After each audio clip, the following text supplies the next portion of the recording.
Morning everyone, it's Marc de Bruin from simplifyinglife.com.au. Yesterday in Australia was Are You OK Day. It's a suicide awareness or suicide prevention awareness day, a national one.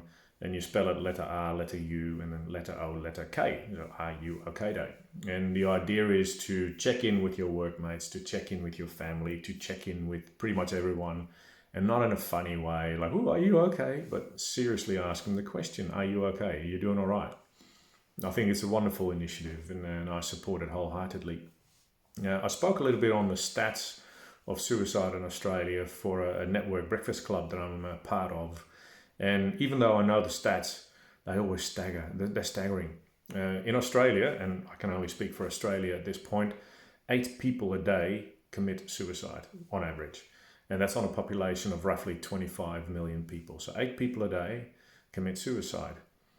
That's a high number in itself already. That means that over 3,100 people a year die because of suicide. Now, the more staggering thing for me even is that 6 of those 8 people every day are men.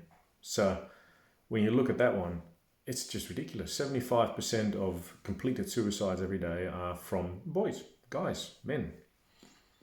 And for the first peoples, the indigenous peoples here, the Torres Strait Island and the Aboriginals, their average is even twice as high. So suicide rates amongst them are even higher than the national average for other people. Now, an even more staggering thing is that for each completed suicide, on the other side there's 30 attempts. So not only do 8 people a day commit suicide, there's 240 people a day. So 30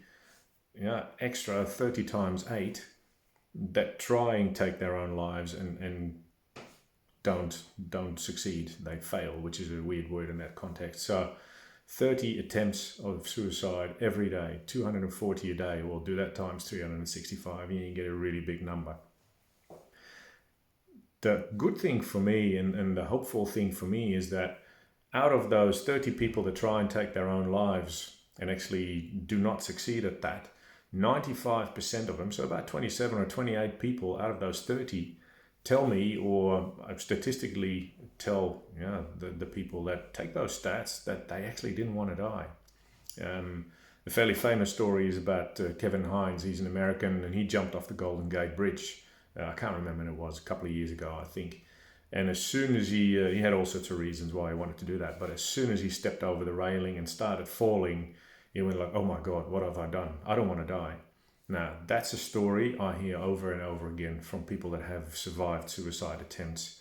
95% of them tell me, I actually didn't want to die. I was just in such a rough spot that I needed help and I thought that this was the only way out. Now, that's where Are You OK Day comes in. Obviously people will still commit suicide. We can't stop that. If a person is really adamant and if they're really motivated to do that for whatever reason, then you won't stop them. But for the 95% that might try or are thinking of trying or are in such a bad space that they are slowly heading towards that thinking about trying, that's where we can make a difference with Are You OK Day, or in general, just make every day an Are You OK Day. Check in on your workmates. Check in on your family, check in on your friends, check in on yourself, check in on your neighbors. And you don't have to be intrusive. But when you see someone who looks a bit off, who normally acts differently, who seems to be a bit down and out, who is not themselves, ask them, are you really okay? Are you all right? You want to have a cup of coffee or just have a beer and let's have a chat about this? You could actually save a life. You could make a difference to the state of mental health and the statistics in suicide in Australia. So please, I do it all day long. It's my profession, but please ask people around you, are you okay? And wait for their story, and don't let up. Just wait for their story to come out if you think that something's wrong, because then there's a fair chance that there is something wrong and they might want to talk about it. So go ahead, people, save some lives and ask everyone, are you okay? We'll speak soon.